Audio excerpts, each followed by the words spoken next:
വണക്കം. ഇന്ത്യൻ പ്രധാനമന്ത്രി നരേന്ദ്രമോദിയോട് കളിക്കുന്ന എല്ലാ ലവന്മാരും അവസാനം പഴുത്ത് പുഴുത്ത് ചാവും എന്നുള്ള കാര്യത്തിൽ യാതൊരുവിധ തർക്കവുമില്ല. ധാരാളം ഉദാഹരണങ്ങൾ നമ്മുടെ നാട്ടിലുമുണ്ട്, വിദേശത്തുമുണ്ട് എന്നുള്ളതാണ്. ഇപ്പോൾ ഒരു വേട്ടാവളിയിൽ ഇറങ്ങിയിട്ടുണ്ട്, എപ്സ്റ്റീൻ ഫയൽസ് എന്ന് പറഞ്ഞുകൊണ്ട്. ഇത് നേരത്തെ വന്ന സംഭവമാണ്. ഇവിടെയുള്ള എക്കും പൊക്കും അറിഞ്ഞുകൂടാത്ത കിഴങ്ങന്മാരെല്ലാം പറഞ്ഞുകൊണ്ടിരിക്കുന്നത് എപ്സ്റ്റീൻ ഫയൽസ് എന്ന് പറഞ്ഞാൽ മറ്റേ തുണ്ട് കഥയാണെന്നാണ്. സംഭവം ശരിയാണെങ്കിലും ഇതിനകത്ത് നരേന്ദ്രമോദിയുടെ പേര് കൊണ്ടുവരാനായിട്ട് ഒരുപാട് അവന്മാർ ശ്രമിച്ച്. ഇത് പണ്ട് മുതലേ ഇറങ്ങിയ ഒരു സാധനമാണ്. പിന്നെ ഇപ്പോൾ ഇസ്രായേൽ പ്രധാനമന്ത്രിയുടെ കൂടെ പോയി നരേന്ദ്രമോദി ഡാൻസ് കളിക്കുന്നു എന്നുള്ള സംഭവമാണ് യഥാർത്ഥത്തിൽ എപ്സ്റ്റീൻ ഫയൽസിൽ കൊണ്ടുവന്നത്. എന്തായാലും നമ്മൾ അമിത്ഷായും യോഗി ആദിത്യനാഥും കുംഭമേളയിൽ പോയി കുളിക്കണ സീനൊന്നും അവന്മാർ എടുത്തിടാത്ത ഭാഗ്യമായി പോയി. അങ്ങനെയാണെങ്കിൽ അതൊക്കെ വിദേശ രാജ്യത്ത് കിടന്ന് നല്ലപോലെ ഓടിയാനെ. അമിത്ഷാ ആണെങ്കിൽ തുണിയും മണിയില്ലാതെയാണ് കുംഭമേളയ്ക്ക് കുളിക്കാനായിട്ട് ഇറങ്ങുന്നത്. പിന്നെ സന്യാസിമാരുടെ കുളിക ഇറങ്ങുമ്പോൾ പിന്നെ അങ്ങനെയല്ലേ കുളിക ഇറങ്ങാൻ പറ്റും. എന്ത് തന്നെയായിരുന്നാലും യോഗി ആദിത്യനാഥാണെങ്കിൽ അവിടെ കിടന്ന് വെള്ളത്തിൽ കളിയായിരുന്നു. നമ്മളെല്ലാവരും കണ്ടതാണ് കുംഭമേളയിൽ കിടന്ന് ഇങ്ങനെ വെള്ളത്തിൽ കളിക്കുന്നത്. ഇതെല്ലാം കണ്ടെങ്കിൽ യവന്മാർ മറ്റേ ടൈപ്പിലൊക്കെ അടിച്ചിറങ്ങൂലായിരുന്നു. അതൊക്കെ പോട്ടെ, എന്തായാലും അതൊക്കെ അവിടെ നിന്നോട്ടെ. ഈ എപ്സ്റ്റീൻ ഫയൽസിന് ഇനി എന്ത് സംഭവിക്കുമെന്ന് നമുക്ക് കണ്ടു തന്നെ അറിയണം. നേരത്തെ ഒരുത്തനുണ്ടായിരുന്നു ഹിഡൻബർഗ് എന്ന് പറഞ്ഞ്, ഹിഡൻബർഗ് 2 കിലോ ഹിഡൻബർഗ് എന്നൊക്കെ പറഞ്ഞ് അച്ചടിച്ചു അടിച്ചു കലയെ നടന്ന കുറേ വേട്ടാവളിയന്മാർ ഇവിടെ ഉണ്ടായിരുന്നു.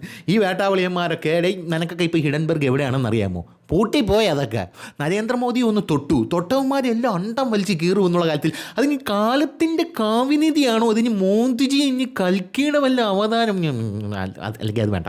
എന്ത് തന്നെയായിരുന്നാലും മോദിജിയെ അങ്ങനെ തൊട്ടവന്മാരൊന്നും പിന്നെ തൊട്ടവനവനാൻ വിട്ടതേ കിടയാതെന്ന് പറഞ്ഞ് ലേറ്റസ്റ്റ് ആയിട്ടുള്ള നമ്മുടെ ഒരു ഉദാഹരണം എന്ന് പറയുന്നത് പിന്നെ മറ്റേ ലവനാണ്. മറ്റേ കാനഡയിൽ ഒരു പ്രസിഡന്റ് ഉണ്ടായിരുന്നല്ലോ, മറ്റേ പേരെന്തോന്നായിരുന്നു, ജസ്റ്റിൻ ട്രൂഡോ. അവൻ താഴെ ഇറങ്ങി. ആ സെറ്റപ്പിനകത്ത് നമ്മളെ പല കൈകളും ഉണ്ടെന്നാണ് പറയുന്നത്. പക്ഷേ നമ്മളതൊന്നും അംഗീകരിച്ചിട്ടില്ല. നമ്മളൊരു പക്കാ ജനാധിപത്യ രാജ്യമാണ്. നമ്മൾ മറ്റൊരു രാജ്യത്തിൻ്റെ പരമാധികാരത്തിൽ കൈ കടത്താനായിട്ട് ആഗ്രഹിക്കുന്നില്ല. പിന്നെ ഇതിനു മുമ്പ് മലേഷ്യൻ പ്രധാനമന്ത്രി നമ്മളോട് മുട കാണിക്കാനായിട്ട് വന്നിരുന്നത്. ലവൻ നമ്മളോട് മുട കാണിക്കാൻ വന്നപ്പോഴാണ് നമ്മൾ അവിടെ നിന്നുള്ള പാമോയിൽ ഇറക്കുമതി നിർത്തിയത്. ഈ തെണ്ടികൾ മൊത്തം പാമോയിലാണ്. അവിടെ പാമോയിൽ ഇറക്കുമതി ചെയ്താണ് അവർ ജീവിക്കുന്നത്. ഏറ്റവും കൂടുതൽ വാങ്ങിക്കണതാവട്ടെ നമ്മളും. അങ്ങനെ നമ്മൾ വാങ്ങിച്ചുകൊണ്ടിരുന്ന എണ്ണ നമ്മളിവിടെ നിർത്തിയിട്ട് നമ്മൾ ഇന്തോനേഷ്യയുടെ കയ്യിൽ നിന്ന് എണ്ണ വാങ്ങിക്കാൻ പോയപ്പോൾ അവൻ അവിടെ നിന്ന് തെറിച്ചു എന്നുള്ളത്. പിന്നെ മാൽദീവ്സിലെ പ്രസിഡന്റിൻ്റെ കാര്യം പിന്നെ പറയേണ്ട. ഇവിടെ കേരള സുഡാപ്പിയെ പോലെ അല്ലെങ്കിൽ താടിയൊക്കെ വെച്ച് മീശ ഇല്ലാതെ നടക്കണം. അവൻ്റെ കാര്യം പിന്നെ പറയേണ്ട ആവശ്യമില്ല. അവനെ ആണെങ്കിൽ നമ്മൾ അച്ചം പൂച്ചം വലിച്ച് കീറി. അവഞ്ചേഴ്സിലെ ഹൾക്കാണെങ്കിൽ മറ്റേ ലോക്കി എടുത്തിട്ട് അങ്ങോട്ടും ഇങ്ങോട്ടും അടിക്കണ പോലെയാണ് അടിച്ച് നനച്ച് അശയിലെടുത്ത് വിരിച്ചു കളഞ്ഞെന്നുള്ളതാണ്. ഇനി ഉള്ള ഒരുത്തനാണ് തുർക്കി എന്ന് പറയുന്നത്. ഈ വേട്ടാവളി ഇനി മുടയെന്ന് പറഞ്ഞാൽ ചില്ലറ മുടയൊന്നുമല്ല. ഇവൻ ഇടയ്ക്കിടയ്ക്ക് ക്രിമിഡിയുടെ അസുഖം കൂടും. അപ്പോൾ നമ്മൾ ഇവനെ ശ്രദ്ധിക്കുന്നത് കുറേ കാലമായിട്ട് നമ്മൾ ശ്രദ്ധിക്കുന്നുണ്ട്. പക്ഷേ നമ്മളിവനെ കാര്യമായിട്ട് അവനെ ശ്രദ്ധിച്ച് തുടങ്ങിയത് മറ്റേ കേസിലാണ്. നമുക്കറിയാമല്ലോ, നമ്മുടെ ഓപ്പറേഷൻ സിന്ദൂർ നടന്നുകൊണ്ടിരുന്ന സമയത്ത് ഇവൻ്റെ കുറച്ച് ഡ്രോണുകൾ പാകിസ്ഥാൻ വഴി ഇങ്ങോട്ട് വന്നത്. ബൈറക്ടർ ഡ്രോണുകൾ, അതേ ബറോട്ട ഡ്രോൺ, അങ്ങനെ എന്തോ ഒരു ഡ്രോണ് ഇവൻ്റെ അത് ഇങ്ങോട്ടേക്ക് കയറി വന്നു. അങ്ങനെ ഇവൻ്റെ ഡ്രോൺ ഇങ്ങോട്ടേക്ക് കയറി വന്നപ്പോഴാണ് നീൻ്റെ ഇടയിലുണ്ടായിരുന്നത് എന്നുള്ള കാര്യം നമുക്ക് സത്യം പറഞ്ഞാൽ മനസ്സിലായത്. അതിനുശേഷം ഇവനിട്ട് ഊടുപാടും പണി കൊടുക്കാനായിട്ട് ഇന്ത്യൻ പ്രധാനമന്ത്രി നരേന്ദ്രമോദി. അദ്ദേഹത്തിൻ്റെ ഒരു പ്രശ്നമെന്ന് പറഞ്ഞു കഴിഞ്ഞാൽ അദ്ദേഹം ആരെങ്കിലും അദ്ദേഹത്തെ മോദി എന്ന് വിളിച്ചാൽ അദ്ദേഹം മിണ്ടില്ല. പക്ഷേ മനസ്സിൽ വെച്ചിരിക്കും. നമ്മുടെ ഇന്നസെൻ്റ് പറയുന്നത് പോലെ എടുത്തോ പിടിച്ചോ എന്ന് പറഞ്ഞൊന്നും ചെയ്യൂല. ഓരോരോ സമയം വരുമ്പം ആദ്യം കൈ വെട്ടിയെടുക്കും, പിന്നെ കാല് വെട്ടിയെടുക്കും, പിന്നെ പള്ളയ്ക്ക് കത്തി കയറ്റും, പിന്നെ സാമ്പത്തിക അവസ്ഥ മൊത്തം തകർത്ത് തരിപ്പണമാക്കിയിട്ട് നമ്മുടെ കാല് വന്ന് പിടിയിടാന്ന് പറയും. അങ്ങനത്തെ ഒരു സെറ്റപ്പാണ് നമ്മളെന്ന് പറയുന്നത്. പഴയ ഇന്ത്യയൊന്നും അല്ല. അപ്പോൾ എന്ത് തന്നെയായിരുന്നാലും ഇങ്ങനൊരു സാഹചര്യത്തിൽ ഈ തുർക്കി എന്ന് പറയുന്നവൻ വലിയ മുടയൊക്കെ കാണിച്ച് അവിടെ ഇങ്ങനെ നിന്ന സാഹചര്യത്തിൽ നമ്മൾ അറിയാമല്ലോ, നമ്മൾ അവൻ്റെ സെലിബിയൊക്കെ ഇവിടെ നിന്ന് പൂട്ടിക്കെട്ടി. അവൻ്റെ എർദോഗൻ എന്ന് പറയുന്ന തുർക്കിയുടെ ഭരണാധികാരിയുടെ മോളെ കമ്പനിയായിരുന്നു. പിന്നെ അവളെ മോക്ക് കമ്പനി തുടങ്ങാനല്ലേ ഇന്ത്യയിലെ എയർപോർട്ടിൻ്റെ ഗ്രൗണ്ട്. എന്ത് തന്നെയായിരുന്നാലും അങ്ങനെയുള്ള സാഹചര്യത്തിൽ അതിനെയൊക്കെ ഇവിടെ നിന്ന് പൂട്ടിക്കെട്ടി. എമ്മാചോട്ടത് സകല സാപര ജംഗുമ വസ്തുക്കളെല്ലാം എഴുതി വയലടാ രായൂട്ട എന്ന് പറഞ്ഞ് എല്ലാ എണ്ണവും എഴുതി വാങ്ങിച്ച് അവനെ അടിച്ച് പുറത്താക്കി. മൊത്തത്തിൽ അവൻ്റെ കച്ചവടം മൊത്തത്തിൽ പൂട്ടി. അവിടെ നിന്ന് ഇങ്ങോട്ട് ആപ്പിളൊക്കെ വരുന്നുണ്ടായിരുന്നു. ഇവിടെയുള്ള സുഡാപ്പിയൊക്കെ അവിടെയുള്ള ആപ്പിൾ തിന്നാലേ ഇറങ്ങും. എങ്കിലേ രാവിലെ അവന്മാർക്ക് വെളിക്ക് ഇറങ്ങുമ്പോൾ സ്മൂത്തായിട്ട് പോകും. എന്ത് തന്നെയല്ല അവിടത്തുള്ള ആപ്പിളൊക്കെ എടുത്ത് മാറ്റിയിട്ട് രാജസ്ഥാനിൽ നിന്ന് ആപ്പിൾ നീയൊക്കെ കയറ്റിയാൽ മതി എന്നൊക്കെ പറഞ്ഞ് നമ്മൾ സെറ്റപ്പൊക്കെ ഉണ്ടാക്കി കഴിഞ്ഞു. അപ്പോൾ അങ്ങനെയൊക്കെ ഉണ്ടാക്കി കഴിഞ്ഞിട്ട് യുവമാർ അടങ്ങുന്നില്ല. യുവമാർ വലിയ മുട വീണ്ടും ഇങ്ങനെ കാണിച്ചുകൊണ്ടിരിക്കുകയാണ്. ഇന്ത്യക്കെതിരെ ചുമ്മാ പ്രസ്താവനകൾ നടക്കുക. പിന്നെ ഈ പാകിസ്ഥാൻ സൗദിയുമായിട്ട് അറബ് നാറ്റോ എന്ന് പറഞ്ഞൊരു സംഭവം രൂപീകരിച്ചില്ല. അതിനകത്ത് നൈസായിട്ട് ഇവന്മാർ പോയി ചേർന്ന്. അതും നമുക്കിഷ്ടപ്പെട്ടില്ല. നമുക്ക് ഇഷ്ടപ്പെടാത്തതുകൊണ്ട് നമ്മൾ എന്ത് ചെയ്തു, UAE ബന്ധപ്പെട്ട് അവിടുത്തെ ഭരണാധികാരി ഇങ്ങോട്ട് വന്ന് നമ്മളൊരു ആണവ സംഭവമൊക്കെ ചർച്ചയൊക്കെ നടത്തി അതും ഇതൊക്കെ നടത്തിയിട്ട് നമ്മൾ കരാറൊക്കെ ഒപ്പിടിച്ച് നേരെ തിരിച്ചു വിട്ടു. അതോടുകൂടി തുർക്കി എന്ത് ചെയ്തു, ഓക്കെ ഞാൻ അറബ് നാറ്റോ ഒന്ന് പോവുകയാണെന്ന് പറഞ്ഞ് പുറത്തിറങ്ങി. പക്ഷേ അതുമല്ല കാരണം വേറൊന്നാണ്.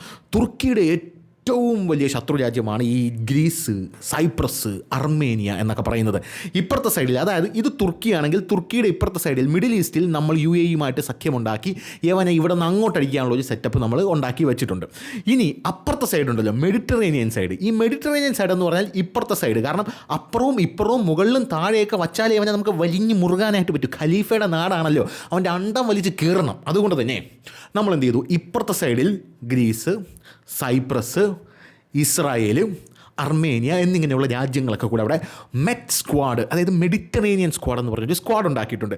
ഈ സ്ക്വാഡിലോട്ട് ഇന്ത്യക്ക് ഒരു ക്ഷണം തന്നിട്ടുണ്ട്. അതായത് വരുന്നെങ്കിൽ വരൂ, നമ്മൾ കൃത്യമായിട്ട് കാര്യങ്ങളൊക്കെ ഡീൽ ചെയ്യാം. അതായത് 3 പേര് ചേർന്ന് അടിച്ചു കഴിഞ്ഞാൽ നമുക്ക് ഓരോരുത്തർക്കും കനം കൂടും. പിന്നെ ഇന്ത്യ കൂടെ വന്നു കഴിഞ്ഞാൽ നമുക്ക് വീതിച്ചെടുക്കാം. അതുകൊണ്ട് അടിയുടെ കനം കുറയ്ക്കാം, പക്ഷേ അടിയുടെ എണ്ണം കൂട്ടാം എന്നുള്ള രീതിയിലാണ് നമ്മുടെ മെഡിറ്ററേനിയൻ സ്ക്വാഡ് നമ്മൾ വിളിച്ചിരിക്കുന്നത്. അപ്പോൾ ഇപ്പുറത്തെ സൈഡിൽ ഇന്ത്യ ശക്തി ഉറപ്പിക്കാൻ പോവുകയാണ് എന്നുള്ള റിപ്പോർട്ടുകളാണ് ഇപ്പോൾ പുറത്ത് വന്നുകൊണ്ടിരിക്കുന്നത്. ഈ മെറ്റ് സ്ക്വാഡ് എന്ന് പറഞ്ഞാൽ നേരത്തെ ഉള്ള സാധനമാണ് കേട്ടോ.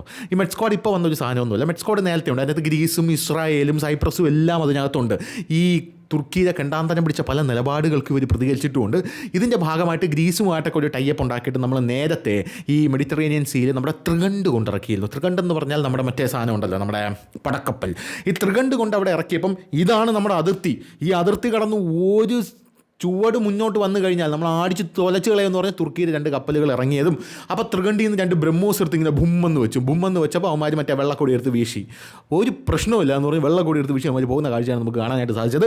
ഇപ്പോൾ നമ്മളിതാ മെറ്റ് സ്ക്വാഡിൽ പോയി ചേരാൻ പോകുന്നത്. മെറ്റ് സ്ക്വാഡിൽ പോയി ചേർന്ന് കഴിഞ്ഞാൽ തുർക്കിയുടെ കാര്യം കട്ടപ്പോഹയാണ് എന്നുള്ള കാര്യത്തിൽ തർക്കമില്ല. അപ്പോൾ ഇതെല്ലാം മുന്നിൽ കണ്ടുകൊണ്ട് തുർക്കി എന്ത് ചെയ്തു, പാകിസ്ഥാനെ നൈസായിട്ട് തേച്ചിട്ട് ഞങ്ങൾ പോകണമെന്ന് പറഞ്ഞ് അറബ് സ്ക്വാഡിൽ നിന്ന് ഇറങ്ങി ഒറ്റ ഓട്ടം ഓടിക്കളയുന്ന കാഴ്ചയാണ് നമുക്ക് കാണാനായിട്ട് സാധിച്ചത്. പിന്നെ ഇന്ത്യയും ഇറാനും തമ്മിൽ നല്ല ബന്ധത്തിലാണല്ലോ. അപ്പോൾ ഇന്ത്യയും ഇറാനും, നമ്മുടെ ഐക്യരാഷ്ട്രസഭയിൽ ഇറാൻ അനുകൂലമായിട്ടൊക്കെ ഇന്ത്യ വോട്ട് ചെയ്തു. മൻമോഹൻ സിംഗിനെ പോലെ അമേരിക്കയുടെ മുമ്പിൽ ചെന്ന് കുനിഞ്ഞ് നിൽക്കാനൊന്നും മോദിയെ കിട്ടിയില്ല. അതുകൊണ്ട് തന്നെ മോദിയെ അന്തസ്സായിട്ട് പറഞ്ഞു ഇറാനിൽ അടിക്കാൻ പറ്റില്ല എന്ന് പറഞ്ഞ് ഐക്യരാഷ്ട്രസഭയിൽ വോട്ട് ചെയ്തിട്ടുണ്ട്. അപ്പോൾ വോട്ട് ചെയ്ത് കഴിഞ്ഞ് ഈ ഒരു സാഹചര്യത്തിൽ, ഇറാനും നമ്മളുമായിട്ട് നല്ല ബന്ധമുള്ള ഒരു സാഹചര്യത്തിൽ ഈ തുർക്കിയും ഇറാനും തമ്മിൽ തരക്കേടില്ലാത്ത വലിയ സൗഹൃദമില്ല, വലിയ ശത്രുതയില്ല, അങ്ങനത്തെ ഒരു ബന്ധമാണ്. പക്ഷേ യുവമാർ രണ്ടും ഫേസ് ചെയ്യുന്ന ഒരു കാര്യമുണ്ട്, ഒരേ അളവിൽ ഫേസ് ചെയ്യുന്നതാണ് ഈ കുർദിഷ് തീവ്രവാദം. നമ്മളവരെ കുർദിഷ് പോരാളികൾ എന്നൊക്കെ വിളിക്കും. ഈ തുർക്കിയെ വല്ലവന്മാരൊക്കെ അടിച്ചോടച്ച് അതിനകത്തൊക്കെ വല്ല ആഭ്യന്തര യുദ്ധമൊക്കെ ഉണ്ടാക്കണമെങ്കിൽ നമുക്കതൊരു നല്ല സാധനമാണല്ലോ. അപ്പോൾ അങ്ങനെ ഇരിക്കുന്ന സാഹചര്യത്തിൽ യവന്മാർ ഈ കുർദിഷ് ഈ സംഭവങ്ങൾ രണ്ടുപേരും കൂടെ ഈ പങ്കിട്ടെടുക്കുന്നത് കൊണ്ട് തന്നെ യവന്മാർ തുല്യ ദുഃഖിതരാണത്. അതുകൊണ്ട് ആ കാര്യത്തിലൊക്കെ ഇടയ്ക്കിടയ്ക്ക് യവന്മാർ സഹകരിച്ച് പ്രവർത്തിക്കാറുണ്ട്. അപ്പോൾ അങ്ങനെയൊക്കെയുള്ള ഒരു കാര്യത്തിൽ ഇറാനും തുർക്കിയും കൂടെ ഇങ്ങനെ നിൽക്കുന്ന സാഹചര്യത്തിൽ നമ്മൾ അറബ് നാറ്റോ ഉണ്ടല്ലോ, പാകിസ്ഥാൻ ഇറാനെതിരാണ് എന്ന് മാത്രമല്ല അമേരിക്കയുടെ സിൽപ്പന്തിയാണല്ലോ പാകിസ്ഥാൻ. ഇറാൻ എങ്ങാനും പാകിസ്ഥാനെ ഇപ്പോൾ അമേരിക്ക കയറി ആക്രമിച്ചു കഴിഞ്ഞാൽ തുർക്കിക്ക് ഇറാനെ നേരിടേണ്ടതായിട്ട് വരും. അപ്പോൾ അങ്ങനെ ഒരു സിറ്റുവേഷൻ കൂടെ നമുക്ക് നേരിടാനായിട്ട് പറ്റില്ല.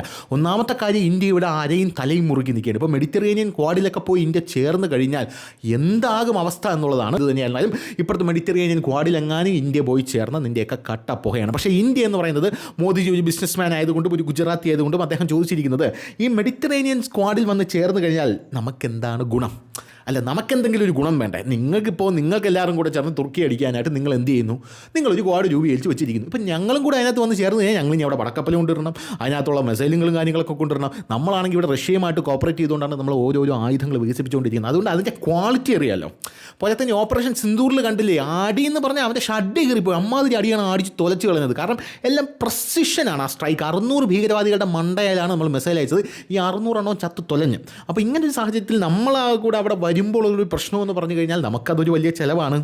അപ്പോൾ ഉടനെ ഇവർ 3 പേരും കൂടെ പറഞ്ഞ്, അതായത് ഗ്രീസും സൈപ്രസും എല്ലാവരും കൂടെ പറഞ്ഞ് നൈസായിട്ട് സീറോ ഇട്ട് തരാം. സീറോട്ട് ഫ്രീ ആയിട്ട് അങ്ങ് എടുത്തോ, എന്ത് വേണോ കൊണ്ടുവന്നു, അങ്ങോട്ട് ചരക്ക് നീക്കുക ഇങ്ങോട്ട് ചരക്ക് നീക്കുക, എന്ത് വേണമെങ്കിലും അയക്കും എന്നുള്ളൊരു സെറ്റപ്പും കൂടെ ഇപ്പോൾ അവരിങ്ങനെ തന്നിട്ടുണ്ട് എന്നുള്ളതാണ്. അതായത് നമുക്ക് ഫ്രീ ആയിട്ട് ആ റൂട്ടിൽ കൂടെ സഞ്ചരിക്കാൻ കഴിയുമെന്നുള്ളതാണ് പ്രത്യേകത എന്ന് പറയുന്നത്. മെഡിറ്ററേനിയൻ ക്വാഡ് കൊണ്ട് വലിയ നീക്കമാണ് ഇതിൽ വരുന്നത് എന്നുള്ളതാണ്. ഓൾറെഡി നമ്മൾ ഇപ്പുറത്തൊരു ആക്സിസ് രൂപീകരിച്ചു, ഇനി അപ്പുറത്തൊരു ആക്സിസ് നമ്മളിങ്ങനെ രൂപീകരിച്ചുകൊണ്ടിരിക്കുകയാണ് എന്നുള്ളതാണ് പ്രധാനപ്പെട്ട കാര്യം എന്ന് പറയുന്നത്. എന്തായിരുന്നാലും തുർക്കിയുടെ കുറേ കാലമായിട്ടുള്ള ജിയോ പൊളിറ്റിക്കലായിട്ടുള്ള പല കെണ്ടാന്തരങ്ങൾക്കും ഇതോടുകൂടി അവസാനം വരുമെന്നാണ് കരുതുന്നത്. എന്തായാലും തുർക്കിയെ നമ്മൾ വളയും, അതിൽ യാതൊരു സംശയമില്ല. തുർക്കിയെ നമ്മൾ ഓൾറെഡി ഇപ്പോൾ വളഞ്ഞതുപോലെയാണ്. തുർക്കിയെ നമ്മൾ നല്ലതുപോലെ വളയും. സിന്ദൂർ 2.0 വരുമ്പോഴെങ്ങാനും നീ എങ്ങാനും അവിടെ ഒരു ചെറുവിരൽ അനക്കി കഴിഞ്ഞാൽ പൊന്നു മോനെ പണി പാളും. നിന്നെ 7 അടുക്കളയും 30 കുളിമുറിയാക്കും. അത് നീ മനസ്സിലാക്കണം. അപ്പോൾ ശരി.